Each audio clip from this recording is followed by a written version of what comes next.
Hello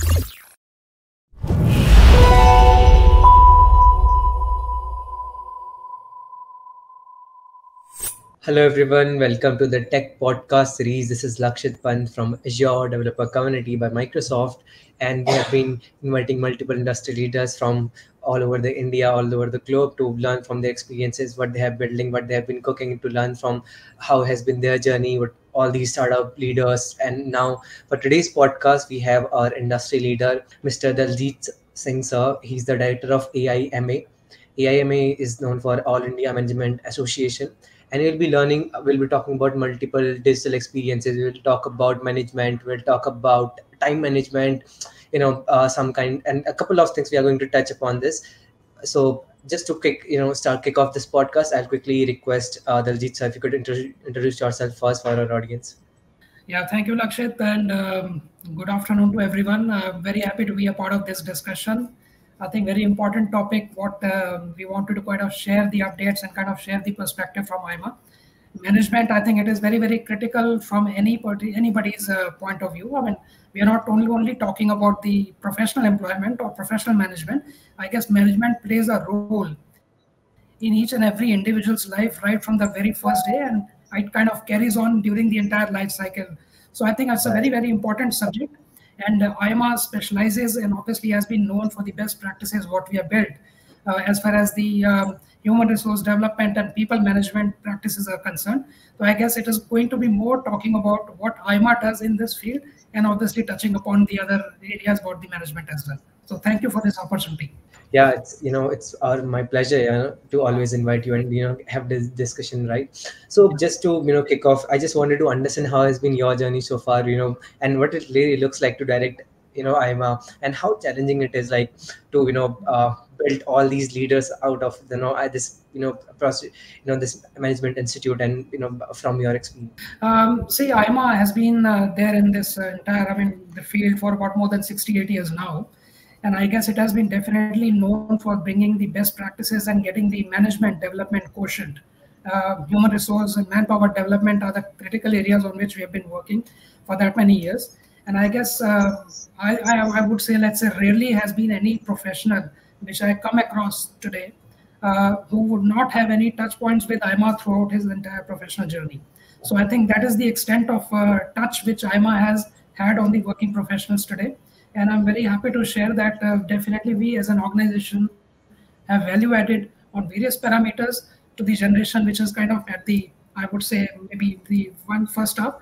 But more importantly, I think the newer generation, the people who are aspiring to get into the formal management and even, let's say, further other areas also, I think AIMA plays a very, very critical role in kind of shaping and helping these people to kind of take up their professional career and bring the best practices and what they can learn from the industry team.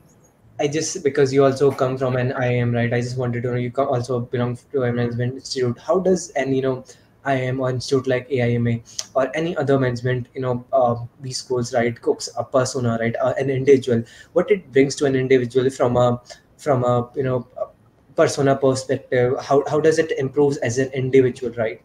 See, I think very important is, I would, let's say, maybe go one or two steps before also, that even when somebody starts with the let's say the student in the early stages of it, while he goes through all those kind of learning opportunities and all that, but more importantly, when I talk from AIMA's perspective, and while we are talking from the, let's say, the manpower development quotient and all those things, I think we bring some of those kind of best practices which are being kind of taught in the industry. What is something which is relevant in the today's economic and business environment? What is being sought after skills by the upcoming industry and upcoming businesses and all that. So I guess we as an organization definitely trying to bring that face, which is something very relevant to today's need, and kind of sharing those things and kind of upgrading the kind of students or candidates, whosoever is in touch with AIMA, to bring up these people up to curve on that. Wow, that's a very insightful thought that you bring to the table, right? Now, if we begin from a individual perspective, right, because this has been the buzz pursuing the management course, what's the right time to do it? I really wanted to know from you, what's the right for any individual who is just aspired to be in the leadership role, what's the right time to do maybe any kind of, let it be MBA or any other management courses, right? How one should figure it out, like this is something that I could pursue, maybe for someone who is maybe very good at technology, or maybe who is in any kind of other role, right?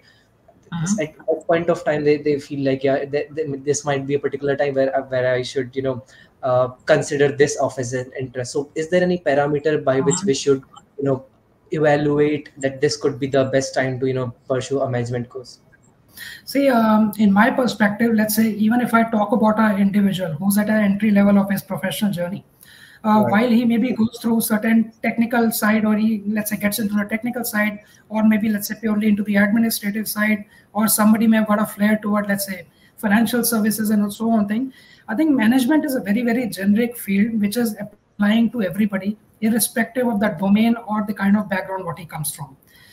We are Right. not confined to anyone, let's say, who comes from only a certain technical background and he wants to pursue into the management. As I started on my discussion, I think management plays a role in everybody's life much before he even gets into the professional world. Even during our, maybe I would say, my early days of my as a student, when I'm kind of learning in my student schools and all those things, interacting with the society and all that, management actually comes in everywhere. Now, why we want to talk about the professional education, I think that's the subject which I want to touch upon here. Irrespective of whichever background or a kind of subject somebody comes in over there, somebody after completing his, let's say, the school studies, or let's say higher studies, when he wants to get on the professional side today, because the impact of changing let's say the bringing the technology which is coming in over there, and the kind of new business paradigms are being kind of coming up every now and then, because world has been very, very dynamic. And more Right. particularly, I would say, impact everyone would have seen in the last 4 or 5 years after the pandemic hit us. I think whatever kind of the frame of our official or professional working was there, that are undergone a major change over there. So I think it becomes even more important that some professional kind of assistant or guidance is given to the students in order to deal with the uncertainties of the world today, because businesses and organizations are not being run in the very conventional manner what it used to be, I think, about 20 or 30 years back. Things have changed Yeah. very, very fast. Technology, or the economic liberalization which happened, then the advent of technology which came somewhere in the early 2000s, and after this now when the pandemic impact is there, I guess it is very, very important for student to be very agile, adaptive to the changing environment, what is something being taught about, and also what is he should be getting prepared for in the future. I guess all Right. these elements are being considered by everybody who's there into the business management. I'm talking of the business schools, I'm talking of the other stakeholders also. So I guess everybody is trying to reinvent and kind of be there in the line with the current requirements that way. Right. And when talk about the current scenario, let's talk about one cannot outsmart AI, right? This has been the current buzzword, right? So I would like to know how has it impacted the management industry, and from a job standpoint, from a industry standpoint, from a career standpoint, and from a use case standpoint, from the application standpoint. But because when we talk about AI as in general, right, it seems like a very fancy word for every one of us who is using it for very first time. But again, from the application perspective, there are very rare use cases at the moment, right? So how do you see it? What are the, from an application standpoint, how AI is shaping the industry at the moment? While definitely, I think there's a lot of buzz which has been created, and I guess every Right. student, every kind of stakeholder today talks about that. But I think it is definitely worth mentioning here the impact of AI and all the other associated machine learning and all that thing. What we talk about is being felt in our day, in our lives, in a much, much more basis, and it's kind of increasing on a day-to-day basis. Yeah. It is a different matter that maybe someone will not be able to understand the impact which he's already gone through that, because Okay. of the kind of concepts of artificial intelligence. But I guess in everybody's life today, we are kind of feeling the impact. We are feeling the kind of change which has brought through in the way our lives have been there, in the way we have been doing our business over there. And I think this is the right way. Every organization, not only the business school, but even, let's say, organization like AIMA, which actually is involved in the management development. So we want to make the future aspirants, management aspirants, ready and understanding about these kind of key skills. I will give you an example over there. Right. Let's say talk about any particular telecom service provider. You got a mobile connection today. While Right. of course, like conventionally, whenever there's a customer service, we were calling their call centers and all those things.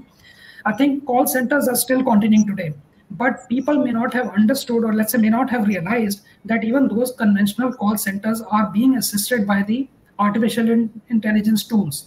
So there are kind Absolutely. of chatbots, or kind of programmed callers are there who are taking the calls in a very similar manner.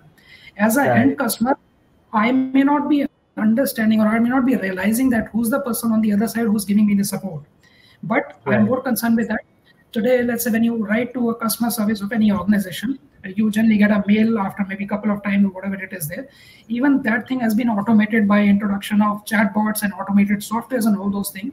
So I think a point here which I want to make here is that all the areas have been impacted, or let's say have been affected with the artificial intelligence. It is a different matter. As a customer or as an end user, at times I may not be able to face the impact. And so it is happening in the field of business also, because as I said, dynamics have changed. Newer and newer kind of ways of doing business and services are coming up over there. So people have to be very well aware of all these changes, understanding of the kind of ecosystem, and be adaptable to the changing demands of the industry. I think these are very, very critical components from anybody who's going to be involved in these activities. What, absolutely, you are very, you have a very subtle mindset about all these aspects, right? And that helps a lot to understand this topic a little bit more, right? Now, from a big, because this is the most crucial aspect at the moment, and this has been there for more than a year now. When we say it has been in the news, when we talk about the recession part of it, right, of the jobs scenario in the industry, how do you see it, right? Because from my personal per se, it might be a matter of maybe 2 3 years more, maybe what 2 years more, right? But it will be there for next couple of years for anyone, as you mentioned about the automation, right? The thing the task that was, usually that can be automated. Why won't be someone even hiring someone, right? So that has been there. But what are your take about recessions in the IT industry specifically right now? So I think things are going to be even more, I would say, if I was to choose that word, uncertain, or let's say unplanned kind of thing, because things are changing very, very fast. Business dynamics and even the kind of technology platforms, new concepts of services, and the way we do the business. I think all that is kind of changing at a very, very fast pace over there. So it is, yeah. So it is extremely going to be important, and for everybody, as I said earlier also, that people, or let's say future business managers, they have to be aware of how the changing levers of this entire industry or economy ecosystem are going to work upon. What are the skills which, as an individual, as a professional, I should be having, so that I am adept to kind of tackle these changes and help my enterprise or my business grow and stay ahead of the curve. A lot of new things I keep on reading and talking about, the kind of innovations which are happening maybe in the other parts of the world who may be slightly ahead than us, but I guess the changes are very, very fast, and it is trickling down to I would say the larger part of the mass world over there at a much, much faster pace there. Yeah, absolutely. And this reminds me of, one of the discussion I was having with another thoughtful leader, and he's mentioned a very, very, very fine point that I would say, right? Earlier what it used to be like, there used to be a certain age after you get 25 30 plus of years of experience, you get usually settled there. You do not think of those targets, matching those targets. You typically, your organizations makes it like no one is going to fire you, like you are at a very subtle space. But now that Yeah. has just changed, that we have seen such examples where, these big stakeholders, let's take I won't take the name, but these stakeholders firing, eliminating roles of 30 35 years of experiences people in the industry, because they do not make any relevance, because the tech has been changed, the platform has been changed, everything has been changed. So that's a real value that comes to us to, like. There is, I think, one very important aspect over here. I think a very important point you touched upon, because initially people used to think that once, let's say, you have spent about 5 to 7 years in a role or in an organization, you are relatively stable. But I guess those thoughts or those views have completely got shattered, because with the advent of technology and maybe newer ways of doing certain activities, all conventional ways of doing work have completely changed. And I would say people, nobody can kind of take the things for granted, that you can be sitting in comfort position saying that maybe the things will get taken care of. There is a constant need of change, upgrading yourself, learning throughout your lifestyle, I mean, your entire life journey. That's going to be very, very relevant today. And keeping abreast with the changes which are happening. One, obviously, whatever is happening, and maybe you have to have developed some kind of skill to understand, or let's say to see the kind of currents which are forming in a small way and seeing what further change it is going to happen in a big manner. So I guess it's a combination of all those multi-faceted skills what any individual would require to survive now. Now let's because I just want this podcast to be a little bit optimistic, right? Because it's not even get someone like you over or the podcast, right? So I have a couple of more questions to ask. From a future predictions perspective, right, from the industry perspective, from your experience, what do you think, which industry will give birth to a trillion-dollar market, or what kind of, which industry has that potential that will ultimately give birth to a trillion-dollar industry? Maybe is it the climate base, is the sustainability something related to, is it something related to tech, AI, or what it looks like? How do you feel about it? No, I think first of all, whichever industry we talk about, obviously tech is going to play a very, very important role. So that's, I think, very, very basic thing. Now, obviously, we keep on hearing about sustainability and kind of governance and various other initiatives. But I guess one thing which is going to never get saturated is a industry, or is a organization, is a business, or it may be an idea which directly connects to the masses on their day-to-day lives. And of course, like when we talk about sustainability, climate, I think these have got very, very direct impact, not only on our present life, but even on the future generation as well. So anything which is directly connected with the consumers, or let's say citizens, on a daily basis, I think that is definitely going to be never ever get saturated. Let me bring one point which is very relevant from an education perspective here. We talk about like education is a field which is highly recession proof. You may see, let's say, certain businesses or certain kind of ideas or products may get a slowdown over there, but I think need of education and kind of upskilling yourself is never going to go die. And I think Right. that is what something which touches the common person's life on a day-to-day basis are the areas or are the concepts which are going to flourish further also. So, because to all the aspiring leaders who are just watching this podcast, I'm not going to ask you how to become a leader, because that's not something one can control. But, I really wanted to know about how to learn people management, right? Because if you can just quickly explain what it looks like to manage people, because over a course of whatever experience I bring, right, it is, I have seen this is the most important skill one should ever learn, right? Because if you can manage people, you can do anything. You can just make people do work for you, right? So how do make people listen to you, especially, right? So what are your take on this now? See, I'll bring the perspective from IMA's standpoint of view over here. See, while we kind of connect with, let's say, I would say the aspiring managers or people who are associated with us, or let's say even the larger student fraternity also, not only from their early days of, let's say, starting their professional journey, but I guess IMA is an organization which is going to value add to an employee throughout his entire professional life cycle by bringing in kind of keeping him updated of the kind of current or relevant education trends, new practices, and all that, giving the constant assessment needs of the individual, plotting career, or let's say plotting the particular status or a position of an individual. Where does he stand, and which of his where he can further grow? What are the future perspective? I'm a with, let's say, if I focus upon, let's say, my two important products, or let's say the examination what we talk about. I think for more than about 35 years we've been helping management aspirants go to their professional start their professional journey for taking PGDM or MBA admissions by taking the MAT examination. I think now, if you see from the relative numbers perspective, MAT has got, rather, it enables candidate more than 20,000 seats across the country, people who want to get into the professional management. It talks about PGDM, it talks about MBA and other related management courses. So I think that's a very, very large number. And the reliability component of IMA, having worked and kind of assisted that many large professionals in their early part of the journey, and then carrying out their throughout the professional life cycle journey, I think that plays a very, very important role. So while having won the trust of all our, let's say, members, students who are working with us, as I said, MAT has been a very, very proven examination of ours on a very similar line. In fact, broadening the horizon further.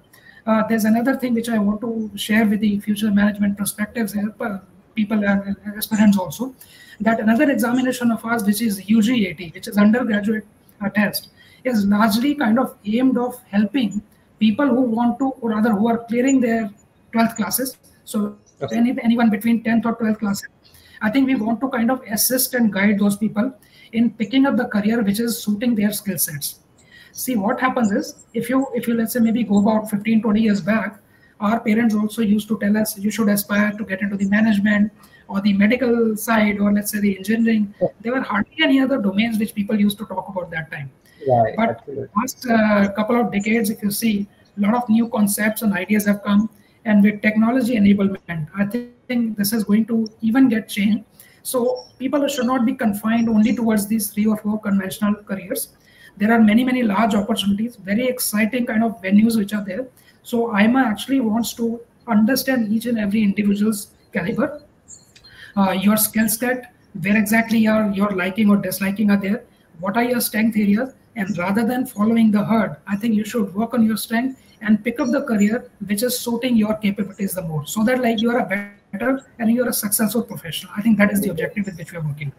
Wow. And now I just have two more questions left with me. And this Yeah. is the one is, these are most important question might be of this podcast, right? One is about the time management, how to, Mhm. manage time, right? Because no one wants to, talk about this, but this is if you just figure it out, how to manage your time, if you find out the ideal way to do it, everything is sorted, right? So how do you, Yeah. because if you see the, realistic example in front of us, someone later like Elon Musk, who is driving 5 ventures, these big ventures along with him. Again, he get some time to post on Twitter, right? And here we are complaining about, time management. So how do you see time management as skill, and how one should approach it?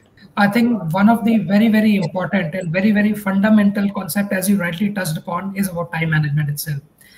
When I started off, I said management starts from a very early days of my life. It is not only the professional management I should be concerned about. It also talks about my early days of my teenage, when I'm a student and when I'm getting into the society.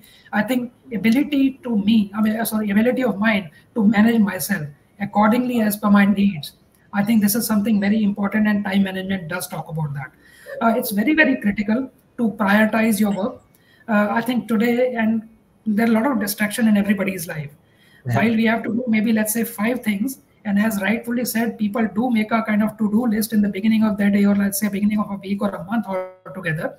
But often it happens that because something else comes up, and that list gets pushed up to maybe not as a priority item.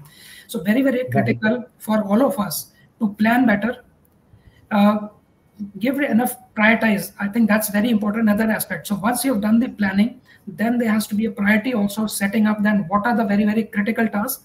See, there are two choices which we need to be making, and we should be able to understand that there are certain things which are very, very important, and there are certain things which are very, very urgent. Often we get confused between importance and urgency. Something which is very important to me may not be urgent, but something which is very urgent for me may not be that important. So I guess I Right. need to be able to figure out what is the need of the hour at this point of time, prioritize my work, and do not get distraction, do not get overawed with the distraction. I think that's the ability of myself managing the distraction better. That will help me bring my time management skills also better. Wow, thank you for all those insights. And now that last question that we'll talk about, Yeah. because we see even 19, 20-year old, old age, folks are talking about this particular topic, like about topics about anxiety, depression, etc. Right? So what do you feel about it? How do you feel about it? How to reduce stress level during exams? How to handle the pressure? How to deal Mhm. with all these things that comes to our mind?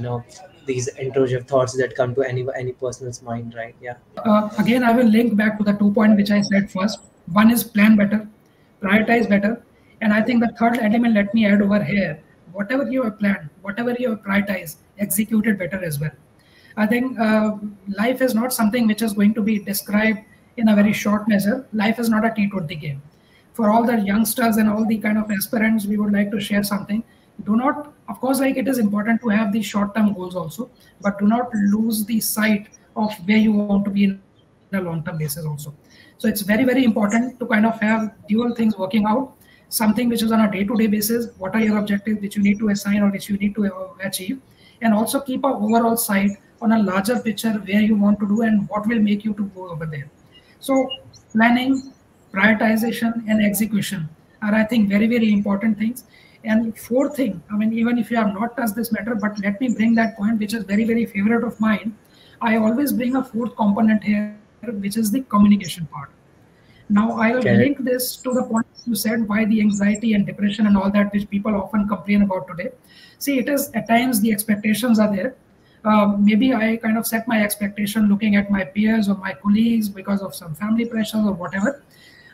As an individual, I think I should be able to understand whatever are my realistic goals. What is that something I'm able to do that? And let's say there are certain factors which are beyond my control, or even if they are in control, but I need to maybe work a little bit on that. I need to be able to communicate to the respective stakeholders, people who are there in my ecosystem, who on whom I am dependent or who may be dependent on me. I should be able to set my expectation and communication very well within my system so that the objectives of everybody are met in a efficient manner that way. So I would sum it like that way.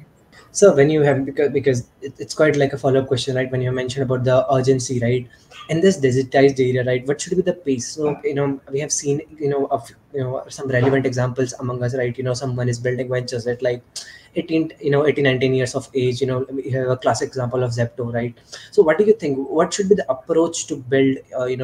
What should be the pace of thinking of it? What should it's though you have mentioned it's not, life is not a T20 game, but I really like you to if you can just a little bit more give a context, how should be the pace of anyone and any individual to get a success maybe. I think many times people get fascinated by other people's success, or let's say the stories or success stories, what we hear and what we see around us. While it is good for getting inspired, but I think that should also be taken into account that for somebody to achieve success or somebody to arrive at a certain stage, life may not have been that very easy. So let's not simply look from the outside view that, okay, if someone has attained a certain status, or let's say somebody is already there, everything would have been, life would not have been easy for that individual as well. He would have also gone through a various kind of struggles and all those things. Success will never come by shortcuts, or let's say doing something which is not long-term sustainable. I think all these important things, what I touched upon, well, you start with your planning, prioritization, time management, discipline, and all that thing. I think be very realistic.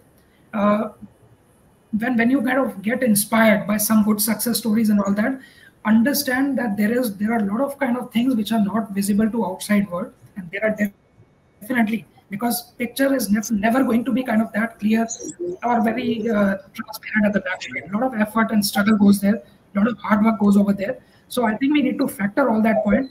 Do not lose patience as well. I think that's another important point here. Time investment of your time and kind of efforts and resources is equally critical. People today have tendency, and especially I've seen interacting with some of the new generation people have got little impatient. They want the results to be achieved at the faster pace. I think life is not a T20 game. I think we should be very, very clear. It is a 5-day test match, or I would say it is a marathon where we need to have a sustainability and kind of endurance to kind of live that period as well. The more the endurance, the more you will survive, right? So thank you for thank you for your kind insights, sir. It was really my pleasure to host you for this podcast, and to all our listeners. I hope you enjoyed this podcast. We are coming up with lots of initiatives that might be of your interest. Feel free to explore and build your own checklist of initiatives.